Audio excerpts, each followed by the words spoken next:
दोस्तों, भारत के रुपए की एंट्री जल्द ही एक और देश में होने वाली है, क्योंकि भारत और इजिप्ट के बीच स्वेज कैनाल को लेकर एक काफी बड़ी डील साइन होने वाली है, जो इजिप्ट की तरफ से भारत को दी गई है। क्या है पूरी खबर और क्या कुछ यह डील है जो इजिप्ट द्वारा भारत को दी जा रही है, इससे भारत को क्या फायदा होने वाला है, इन सब बातों के बारे में आपको थोड़ा विस्तार से बताते हैं। दोस्तों, हाल ही में इजिप्ट की तरफ से भारत को एक बहुत बड़ा ऑफर दिया गया। इजिप्ट के स्वीज कैनाल इकोनॉमिक जोन में भारत को एक डेडिकेटेड क्लस्टर ऑफर किया गया है और स्वीज कैनाल इकोनॉमिक जोन एक इंपॉर्टेंट स्ट्रेटेजिक लोकेशन है और इस स्ट्रेटेजिक लोकेशन में पहले ही इजिप्ट की तरफ से रसिया को 2 इंडस्ट्रियल हब मिले हुए हैं, तो वहीं चाइना के पास भी एक डेडिकेटेड इंडस्ट्रियल हब मौजूद है। और अब इन दोनों देशों के बाद इजिप्ट ने सामने से इंडिया को स्वीज कैनाल इकोनॉमिक जोन में एक डेडिकेटेड क्लस्टर ऑफर किया है। बता दें कि प्रधानमंत्री मोदी 2 दिवसीय इजिप्ट के दौरे पर है। जब 26 जनवरी पर इजिप्ट के प्रेसिडेंट भारत आए थे, तब उन्होंने प्रधानमंत्री मोदी को एक स्पेशल इनविटेशन दिया था, जिसके चलते पीएम मोदी अब यह दौरा कर रहे हैं, जिसके बाद दोनों देश अपने रिलेशंस को बढ़ाकर अपने बायलैटरल ट्रेड को और भी ज्यादा मजबूत करने की कोशिश कर रहे हैं। इसी का नतीजा है कि हाल ही में इजिप्ट भारत को स्वीज कैनाल के इतने बड़े स्ट्रेटेजिक इकोनॉमिक जोन में एक डेडिकेटेड क्लस्टर देने के लिए तैयार हुआ है। यह इंडस्ट्रियल लॉजिस्टिक हब दुनिया के बाकी मार्केट के एक्सेस के लिए भारत को एक गेटवे प्रदान करेगा। हालांकि यह ऑफर कोई नया नहीं है, बल्कि यह एक रिमाइंडर है जो भारत को दिया जा रहा है। जब 26 जनवरी के मौके पर पहली बार इजिप्ट के प्रेसिडेंट दिल्ली आए थे, तब उस मौके पर इजिप्ट के प्रेसिडेंट ने भारत को स्वीज कैनाल इकोनॉमिक जोन में एक नया स्ट्रॉन्ग इंडस्ट्रियल प्रेजेंस को इस्टेब्लिश करने के लिए यह ऑफर दिया था। उसी के साथ उन्होंने ये भी कहा था कि इस इस्टेब्लिशमेंट में इजिप्ट का उन्हें फुल सपोर्ट होगा। और अब महीनों बाद जब भारत के प्रधानमंत्री इजिप्ट का दौरा कर रहे हैं, तो उन्हें इस ऑफर के बारे में फिर से याद दिलाया जा रहा है ताकि भारत इसे एक्सेप्ट कर ले। इस वक्त भारत का मार्केट बहुत ही ज्यादा डाइवर्स है और स्वीज कैनाल पूरे इजिप्ट के लिए इकोनॉमिकली बहुत ही ज्यादा इंपॉर्टेंस रखता है।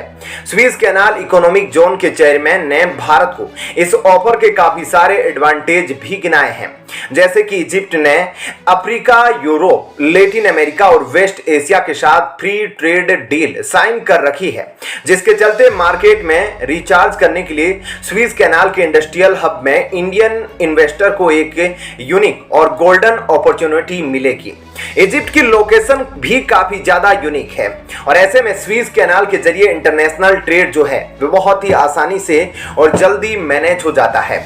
इसलिए अगर भारत यहां आकर अपना इंडस्ट्रियल हब सेटअप करता है, तो इससे भारत को आने वाले वक्त में बहुत ही ज्यादा फायदा हो सकता है।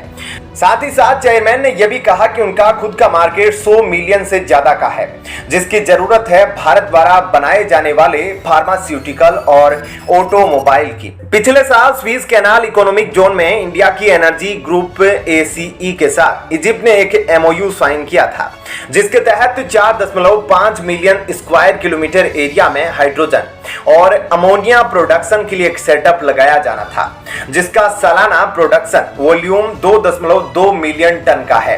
दोस्तों, ऐसे में उम्मीद की जा रही है कि प्रधानमंत्री मोदी की इजिप्ट विजिट एक गेम चेंजर साबित हो सकती है और अमेरिका की तरह यह दौरा भी ऐतिहासिक बनेगा। ऐसे में यह देखना दिलचस्प होगा कि भारत इस ऑफर को एक्सेप्ट करता है या नहीं। तो इस खबर के बारे में आपकी क्या राय है, हमें कमेंट करके जरूर बताइएगा। अब जानते हैं ऐसी ही एक और बड़ी खबर। दोस्तों, अमेरिका से भारत लौटने के 2 दिन बाद आखिर ऐसा क्या हुआ कि रूस PMO ऑफिस और पीएम मोदी से बात करना चाहता है और कॉल कर रहा है।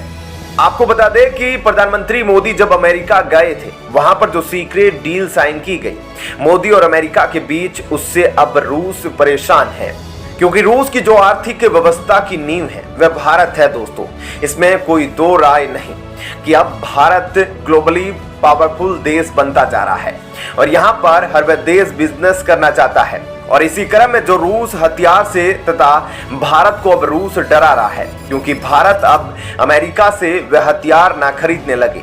दोस्तों बात केवल हथियारों की नहीं है, इसके अलावा कच्चे तेल की बात की जाए तो वह भी भारत 70% रूस से खरीदता है।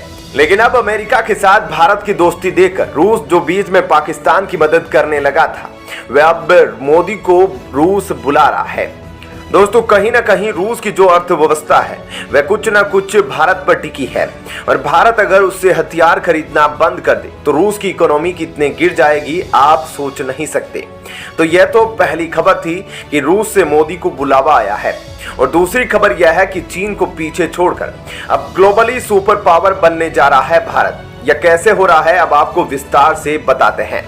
दोस्तों चीन को पीछे छोड़कर भारत पृथ्वी पर सबसे ज्यादा आबादी वाला देश बन गया है, और वह चीन को वैश्विक सुपर पावर के तौर पर पीछे छोड़ता जा रहा है। एक्सपर्ट का मानना है कि अब तस्वीरें पूरी तरह से बदलती जा रही है, और जल्द ही भारत चीन को हर मामले में पीछे छोड़ देगा। कहा जा रहा है कि अब भारत का वक्त आ चुका है, और एक्सपर्ट का मानना है कि भारत जल्द ही चीन की बराबरी कर लेगा। चीनी अर्थव्यवस्था की रफ्तार धीमी पड़ेगी, लेकिन भारत की नहीं।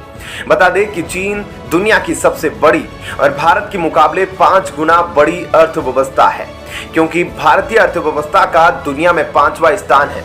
सबसे बड़ी बात यह है कि ग्लोबल सुपर पावर बनने के लिए आबादी और अर्थव्यवस्था दोनों का ज्यादा होना जरूरी है। हालांकि सॉफ्ट पावर भी मुख्य भूमिका निभाता है। भारत का बॉलीवुड फिल्म उद्योग दुनिया भर में भारत की छवि बनाने के लिए बहुत ही प्रभावशाली साबित हुआ है, लेकिन चीन के बढ़ते फिल्म उद्योग चाइना हुड ने हाल ही में हॉलीवुड को पीछे छोड़ दिया। आज भारत में हर दिन 86,000 बच्चे पैदा होते हैं, जबकि चीन में 49,400 बच्चे।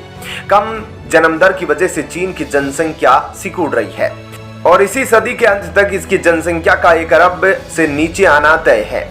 ऐसे में संयुक्त राष्ट्र का कहना है कि 2064 तक भारत की आबादी का बढ़ना जारी रहेगा, और इसकी जनसंख्या मौजूदा 1.4 अरब से बढ़कर 1.7 अरब हो जाएगी। यह भारत को डेमोग्राफिक डिविडेंड देगा। काम करने लायक आबादी के बढ़ने की वजह से तेज आर्थिक विकास के लिए डेमोग्राफिक डिविडेंड शब्दावली का इस्तेमाल होता है। न्यूयॉर्क के न्यू स्कूल में भारत चीन इंस्टीट्यूट के डायरेक्टर प्रोफेसर मार्क फ्रेजियर के अनुसार 1990 के दशक में जो सुधार हुए थे उसका भारत को फायदा मिल रहा है, लेकिन कार्यशील आबादी की शिक्षा, स्वास्थ्य, हुनर और अर्थव्यवस्था में योगदान की क्षमता बहुत मायने रखती है। हाल ही के महीनों में एप्पल और फॉक्सकॉन जैसी बड़ी मल्टीनेशनल कंपनियों को आकर्षित करने के बावजूद भारत की आंतरिक नौकरशाही और बार बार नीति बदलने के कारण उपजी अस्थिरता से कुछ अंतर्राष्ट्रीय निवेश बदलते भी है। और पहले यह माना जाता था कि जितनी बड़ी आबादी होगी आप भी उतने ही ताकतवर होंगे। ऐसे में जिस तरह से भारत की आबादी बढ़ती जा रही है तो भारत जल्द ही चीन से काफी आगे पहुंचने वाला है। आने वाले क्षेत्र में हर जगह वह चीन को पछाड़ देगा। तो दोस्तों ऐसे में इस खबर के बारे में आपकी क्या राय है, हमें कमेंट करके जरूर बताएं।